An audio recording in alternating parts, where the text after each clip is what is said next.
ମୂଳ ନିବାସୀ ବହୁଜନ ମିଳିତ ମହାସଂଘର ଭବାନୀପାଟଣା ବ୍ଲକ ଓ ମ୍ୟୁନିସିପାଲିଟି ସ୍ତରୀୟ ବୈଠକ ଅନୁଷ୍ଠିତ।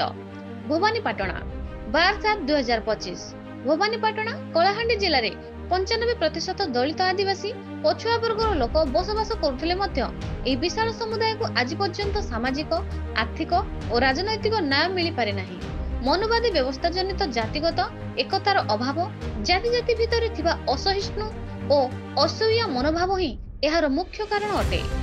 ଅନ୍ୟପକ୍ଷରେ ନିଜ ନିଜ ମଧ୍ୟରେ ଏପରିକି ବିଭିନ୍ନ ସ୍ତରରେ ନିର୍ଯାତନା ଓ ଅନ୍ୟାୟର ଶିକାର ହେଉଥିବା ସତ୍ତ୍ୱେ ବହୁଜନ ସମାଜ ଏହାକୁ ମିଳିତ ଭାବେ ମୁକାବିଲା ନକରି ଏକଲା ଏକଲା ଲଢୁଥିବାରୁ କୌଣସି ସମସ୍ୟାର ସମାଧାନ ହେଉନାହିଁ।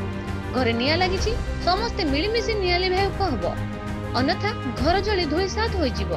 ତେଣୁ ଆଗାମୀ ଦିନରେ ଦଳିତ, ଆଦିବାସୀ ଓ ପଛୁଆ ବର୍ଗର ଜନସାଧାରଣ ବିଗତ ଦିନର ସମସ୍ତ ଭୁଲ ଭଟାକୁ ଭୁଲିଯାଇ ଏକାଠି ହେବାକୁ ପଡ଼ିବ। ସାମ୍ବିଧାନିକ ହକ୍ ଓ ଅଧିକାର ଉପରେ ଲଢ଼େଇ କରି ଏ ମାଟିର ଶାସକ ବର୍ଗ ହେବା ହିଁ ଏହି ମହାସଂଘର ମୁଖ୍ୟ ଉଦ୍ଦେଶ୍ୟ ବୋଲି ମୂଳ ନିବାସୀ ବହୁଜନ ମିଳିତ ମହାସଂଘର ଭବାନୀପାଟଣା ବ୍ଲକ ଓ ମ୍ୟୁନିସିପାଲିଟି ଶାଖାର ବୈଠକରେ ଅତିଥିମାନେ ମତବ୍ୟକ୍ତ କରିଛନ୍ତି।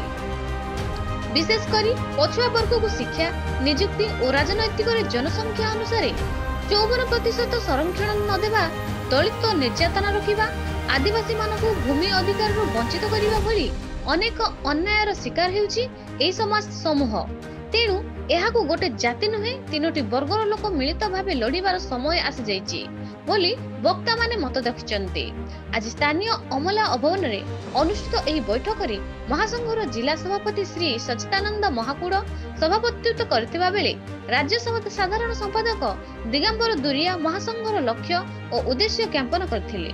ଅତିଥି ଭାବେ ମହାସଂଘର ଜିଲ୍ଲା କାର୍ଯ୍ୟକାରୀ ସଭାପତି କମଳିନୀ ଯାଦବ, ଯତୀନ୍ଦ୍ର କର, ଜିଲ୍ଲା ସାଧାରଣ ସମ୍ପାଦକ କୀର୍ତ୍ତନ ଯାଦବ, ଜିଲ୍ଲା ଯୁବ ସଭାପତି ଡାକେଶ୍ୱର ହଲଜଲ, ସରପଞ୍ଚ ଦିଗମ୍ବର ଲୁହା, ଉପଦେଷ୍ଟା ଆଇନଜୀବୀ ଛବିଲାଲ ନିଆର, ରାଜ୍ୟ ମହିଳା ଅଭିନେତ୍ରୀ ଏସ୍ ସୁଜାତା, ସମ୍ପାଦକ ସତ୍ୟ ମାହାର, ଜୟପ୍ରକାଶ ଜାଲ, ରମଣୀ ଦୁରିଆ, ସେନାପତି ନାୟକ, ସ୍ନେହଲତା ଦୁର୍ଗା, ସଞ୍ଜୟ ସୁନାନୀ, ରାଜକିଶୋର, ଅଗଷ୍ଟ ନାୟକ, ଢଗମାଳି ନାୟକ ପ୍ରମୁଖ ଯୋଗ ଦେଇଥିଲେ।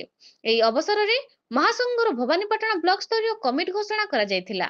ସର୍ବସମ୍ମତି କ୍ରମେ ଭବାନୀପାଟଣା ବ୍ଲକ ସଭାପତି ଭାବେ ସମାଜସେବୀ ହୃଷିକେଶ ସାହୁ, କାର୍ଯ୍ୟକାରୀ ସଭାପତି ଭାବେ ଶ୍ରୀ ବିଜୟ ମାଝୀ, ସମ୍ପାଦକ ବିଜୟ ଦୀପ, ମ୍ୟୁନିସିପାଲିଟି ସଭାପତି ଭାବେ ଦିନେଶ ମଲ୍ଲିକ, ସାଧାରଣ ସମ୍ପାଦକ ଭାବେ ବିକାଶ ପ୍ରଧାନ, ଉପସଭାପତି ସେନାପତି ନାୟକ, ଦୁର୍ଜନ ବାଗ, ଛାତ୍ର ସଭାପତି ଆଶିଷ କୁମାର ଜାନି ଆଦି ମନୋନୀତ ହୋଇଥିଲେ।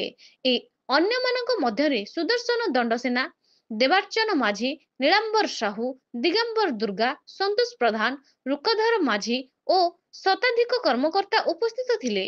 ମଞ୍ଚ ପରିଚାଳନା କରିଥିଲେ ଯୁବ ସାମ୍ବାଦିକ ସୁଧୀର ଗୋପାଳ। କଳାହାଣ୍ଡିରୁ ପ୍ରଦୀପ କୁମାର ଡଙ୍ଗରିଆଙ୍କ ରିପୋର୍ଟ, ନ୍ୟୁଜ ଓଡ଼ିଶା ଟିଭି।